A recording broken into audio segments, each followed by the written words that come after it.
नमस्ते कैंसर। तो इस हफ्ते हम थोड़ा सा डिफरेंट कर रहे हैं। हम आपके हफ्ते की एनर्जी के लिए कार्ड निकालेंगे, एक फोकस का कार्ड और एक एक्शन का कार्ड। तो कैंसर, आपके हफ्ते में जो कार्ड आया है ये 7 ऑफ नाइट्स है। इसको हम 7 ऑफ सोर्ड्स भी कह सकते हैं।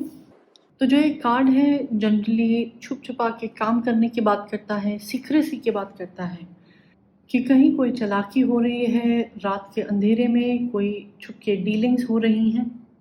आप काम में या पढ़ाई में काफ़ी बिजी हो सकते हैं, ये कंपटीशन की वजह से हो सकता है, या फिर आपको डर है कि कोई आपके काम को अप्रिशिएट ना करे। अगर आपके काम में कहीं कोई अड़चन आ रही है, कोई प्रॉब्लम आ रही है, तो ये कार्ड कहता है कि अब आपको आत्मनिर्भर बनना पड़ेगा, आपको सेल्फ रिलायंट बनना पड़ेगा। और इस अड़चन को हटाने के लिए सबसे जो अहम टूल आपके पास होगा वो इन्फॉर्मेशन है। जितनी भी जानकारी आप किसी चीज़ के बारे में ढूंढ सकते हैं, पढ़ सकते हैं, रिसर्च कर सकते हैं और अच्छे सोर्सेज से ले सकते हैं, उसको प्लीज़ लें।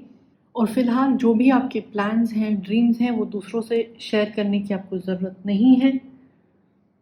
इस हफ्ते अपनी इंटेंशंस को और अपने कार्ड्स को अपने चेस्ट के पास रखें और आपके खिलाफ, आपके अगेंस्ट कोई बुरी बातें बोल रहा है, गॉसिप कर रहा है, अफवाहें फैला रहा है, यानी कि किसी तरह का छल कपट का बिहेवियर हो, तो ऐसे में उस व्यक्ति को या उस सिचुएशन में अपने कन्फ्रंटेशन से डरना नहीं है। अपने अधिकारों के लिए, अपने हक के लिए आवाज़ उठाएं। आपके फोकस में कार्ड आया है चेंज।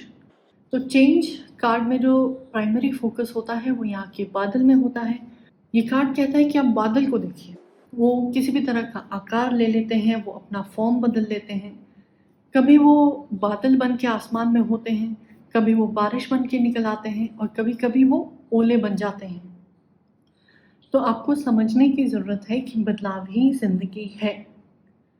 अगर आपका कोई प्लान था, आपने किसी बात पे अपना मन बनाया हुआ था और वो नहीं हो रही, और अगर आप उसको बदलना चाहते हैं या उसको बदलना पड़ रहा है, तो ये बुरी बात नहीं है, क्योंकि आपने एक एंड गोल या एंड रिजल्ट तो सोच लिया, बट वहाँ तक पहुँचने के लिए बहुत सारे तरीके होते हैं। और जो ये आप जर्नी अपने गोल तक लेंगे, वो जर्नी ऐसी होनी चाहिए जो आपको भी पसंद आए, आपको भी ग्रो करने में हेल्प करे। तो अगर आपने 1-2 डिटूर ले लिए हैं और अब आप वापस एक अच्छे रूट पे जाना चाहते हैं, तो फील फ्री। यानी कि जो ये चेंज का कार्ड है बहुत ही स्ट्रॉन्ग शब्दों में आपसे कह रहा है कि सदियों से कोई चीज़ चलती आई है, तो इसका मतलब ये नहीं है कि वो अच्छी है और आपको भी वही करना है। आप एक नया तरीका ढूंढ सकते हैं, एक अपने लिए नया रास्ता बना सकते हैं। और ये जो एंडिंग और अपना कुछ करने की बात है, ये आपके एक्शन में भी बहुत स्ट्रांगली आ रही है, जहां आपके पास कार्ड आया है 10 ऑफ नाइस, यानी कि 10 ऑफ सोर्ड्स। जो सोर्ड्स होते हैं हमारी इंटेलेक्चुअल एबिलिटीज़, कम्युनिकेशन के बारे में बात करते हैं। और जो ये 10 ऑफ सोर्ड्स है या 10 ऑफ नाइस है, दिखाता है कि 100% कोई चीज़ ख़त्म हो रही है, यानी कि कंप्लीशन पे आप एक तरह से आ गए हैं, चाहे वो चीज़ अच्छी हो या बुरी। तो एक्शन में, हाँ जी, आप एक नई बिगनिंग कर रहे हैं, आपने कुछ आइडिया सोचा हुआ है, बट फिलहाल जो भी प्रॉब्लम या समस्या आपके पास है उसका आपको सामना करना पड़ेगा। उसके लिए आपको हल ढूंढने पड़ेंगे। अगर आप अपनी प्रॉब्लम से भाग जाएंगे या छुपने की कोशिश करेंगे तो वो सही बात नहीं है। कई ट्रेडिशनल टैरो डेक्स में जो यहाँ पे इंजर्ड व्यक्ति होता है, वो अपना सर उठा के किसी की तरफ देख रहा होता है, यानी कि आपके पास अभी भी अवसर है चीज़ को संभाल के अच्छी तरह फिनिश करने का और फिर एक नई बिगनिंग करने के लिए। क्योंकि व्यक्ति जिसकी तरफ देख रहा है वो आपके दोस्त, परिवार वाले या कोई मेंटोर हो सकता है। तो अब आपको जहाँ से भी मदद मिलती है, अपनी प्रेजेंट प्रॉब्लम से डील करने के लिए उस मदद को ले लें। अपने प्रेजेंट प्रोजेक्ट को या असाइनमेंट को अपनी तरफ से आप बेस्ट तरह से फिनिश कर दें।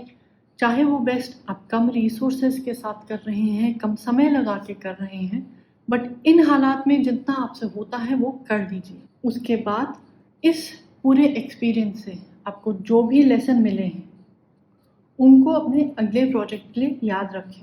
यानी कि इस कार्ड के दो फोकस हैं। एक कि आप प्रेजेंट हालात में इस चीज़ को कैसे ख़त्म कर सकते हैं, अपनी रिस्पॉन्सिबिलिटी की तरफ कैसे ट्रू रह सकते हैं, और दूसरी कि आप अपने लिए क्या कर सकते हैं।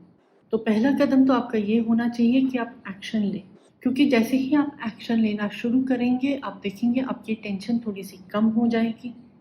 और जैसे ही नंबर 10 कंप्लीशन की बात करता है, तो जैसे ही ये प्रोजेक्ट कंप्लीट हो जाता है या फिर ये सिचुएशन से आपने डील कर लिया है, फिर आप फ्री हैं कि आप आगे बढ़ सकें।